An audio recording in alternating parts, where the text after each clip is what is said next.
ক্ষমতা গ্রহণের পর এই বাংলাদেশকে নিয়ে দীর্ঘ যেভাবে 17 বছর ষড়যন্ত্র হয়েছে, আবারও অদৃশ্য কিছু শক্তি, গুপ্ত কিছু সংগঠন বাংলাদেশের নির্বাচন নিয়ে তারা এখনো ষড়যন্ত্র করতেছে এবং ষড়যন্ত্রতা অব্যাহত রেখেছে। তারা এই বাংলা নির্বাচনকে বানচাল করার জন্য এই নির্বাচনটিকে পিছিয়ে দিয়ে কালক্ষেপণ করে যেন বাংলাদেশে একটি অস্থিতিশীল পরিবেশ তৈরি হয়, নির্বাচন না হয় এবং এই বাংলাদেশের যেন একটা বিশৃঙ্খলা সৃষ্টি হয়, তার জন্য এই বিশ্বে বাংলাদেশের কোনো অংশ নয় আবার তার চেষ্টা করতে আছেন।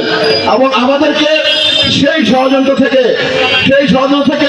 সজাগ থাকতে হবে, সাবধান থাকতে হবে। আমরা বাংলাদেশ জাতীয় দল বাংলাদেশি জাতীয়বাদী ঐক্য নিয়ে আমরা এই বাংলাদেশের সকল ষড়যন্ত্রকে ঐক্যবদ্ধ মোকাবিলা করব এবং মোকাবিলা করে আগামী জাতীয় সংসদ নির্বাচন যেন এই অন্তর্বর্তীকালের মাধ্যমে সুষ্ঠু সুন্দর একটি নিরপেক্ষ নির্বাচন হয়, সেই নির্বাচনে আমরা সর্বাত্মক সহযোগিতা করবো এবং করতে থাকবো ইনশাআল্লাহ। তাই আমি বলতে চাই যে আপনারা গুজবে কান দিবেন না, আপনারা কোনো রকমের বিতশস্ত্র হবেন না, কারণ বাংলার জাতীয় যুবদল জেগেছে। আগামীতে একটি সুষ্ঠু সুন্দর নির্বাচন হবে এবং বিহার থেকে শুরু করে কোনো রকমের অবৈধ কোনো বিহারি কোনো নির্বাচনে বাংলাদেশে হবে না।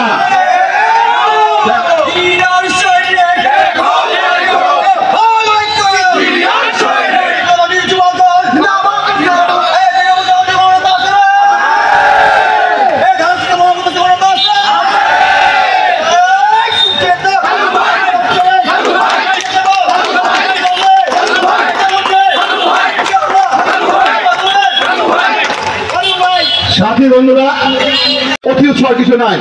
আমরা দলের মধ্যে প্রার্থী নিয়ে গ্রুপিং থাকতে পারে, মতামত থাকতে পারে, কিন্তু বাংলাদেশ জাতীয় দল যাকে মনোনয়ন দেবে এবং যাকে ধানের শীষ দেবে তার পক্ষে আমরা ঐক্যবদ্ধ হয়ে কাজ করে এই বিরল প্রচারগঞ্জ আসনটিকে যেন আমরা প্রদান করতে পারি এবং প্রদান করতে হবে।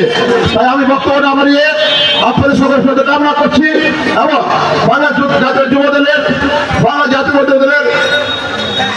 এই প্রতিষ্ঠাবার্ষিকী সফল হোক, সার্থক হোক এই কামনা করে আগামীতে অন্তর্বর্তীকালীন সরকারের অধীনে যে সুষ্ঠু সুন্দর নির্বাচন হবে, সেই নির্বাচনে আমাদের জাতীয়বাদী দল বাংলাদেশের সকল শ্রেণীর পেশা ও সকল শ্রেণীর মানুষের সাথে সুসম্পর্ক রেখে ভোট দেওয়ার জন্য একটি সুন্দর ব্যবস্থা করে তাদেরকে সহযোগিতা করে তাদের সাথে সুসম্পর্ক রেখে আমরা যেন আগামীতে জাতীয় সংসদ নির্বাচনে অংশগ্রহণ করতে পারি এবং আমাদের দীর্ঘদিন যে নির্যাতন জুলুম অত্যাচার হয়েছে সেই জুলুমের